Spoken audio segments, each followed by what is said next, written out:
All right, everybody, we're tracking the potential for 2 rounds of fairly robust thunderstorms. I think the one that comes in overnight, tomorrow night into Thursday morning is going to be more of a what we call a line echo wave pattern. Chelsea and I have been talking about that throughout the day today, and I'm going to tell you why this one could be a lot worse than the first one, even though both of them could be bad. We've got first alert weather days out again for tomorrow and then again for Thursday. It'll be Thursday morning. This could have a big impact on schools in the morning as well, or just getting to work, because we could see some flooding out there due to the heavy rain of both of these rounds of thunderstorms. So let's take a look at the headlines. Several more rounds of severe weather this week. We might even see an additional round behind the early morning round of thunderstorms on Thursday. This is very difficult to track the timing wise, and that's kind of why we missed today's forecast, is because of this northwest flow that we've got going on. Fortunately, we didn't have severe weather today. So this will be Wednesday afternoon and then overnight Wednesday night into Thursday morning. I would prepare for power outages. This secondary line's coming through. It will be dark when it comes through. So this will be an overnight storm threat here again after the afternoon, early evening, which may hit some of you during the height of the rush hour tomorrow. So widespread damaging winds likely, and so are more power outages. So here's the area in red. This is pretty much the corridor of the both rounds of storms. They will both be moving through at different times, and we're pretty much right on the ridge of that area high pressure where we've been pretty much all summer long. So we do expect repeat performance from Mother Nature, so to speak. Here's the first timeline. This is from noon to 2 p.m. out across northwest Alabama.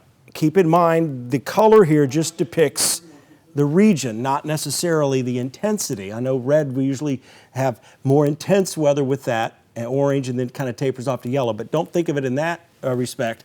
2 p.m. to 4 p.m., about the time the kids are getting out of school from the Huntsville metro area to the northeast. Again, all modes of severe weather will be possible. Perhaps a brief spin-up tornado with this line tomorrow. It's all going to depend on the boundary and where these storms are interacting.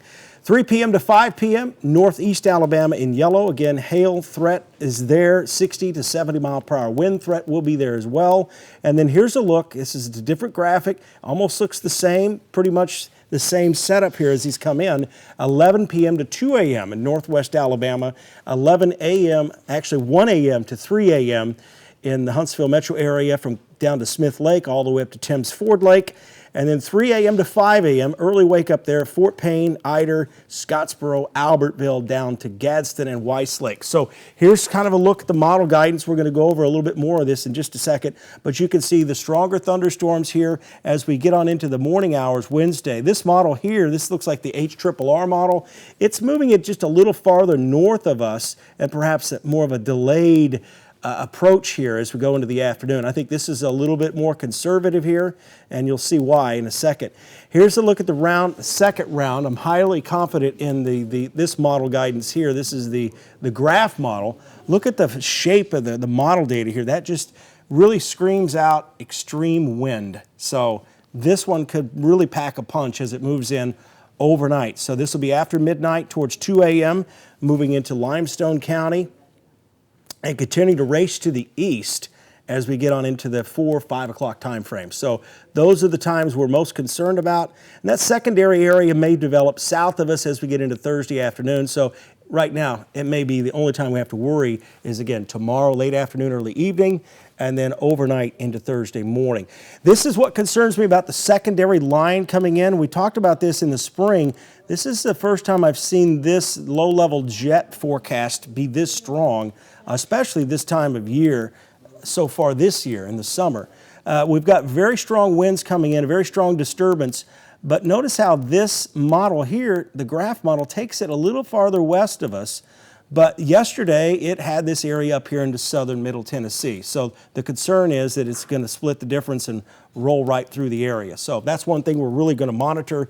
Anytime you get these low-level jet winds, even above 45 miles per hour this time of year, with this much instability in the air, it's cause for concern. So I urge you to make sure you have necessary means to get alerts as we go through the day tomorrow, and then overnight tomorrow night into Thursday morning. I'll have more information on this on WFF 48 News.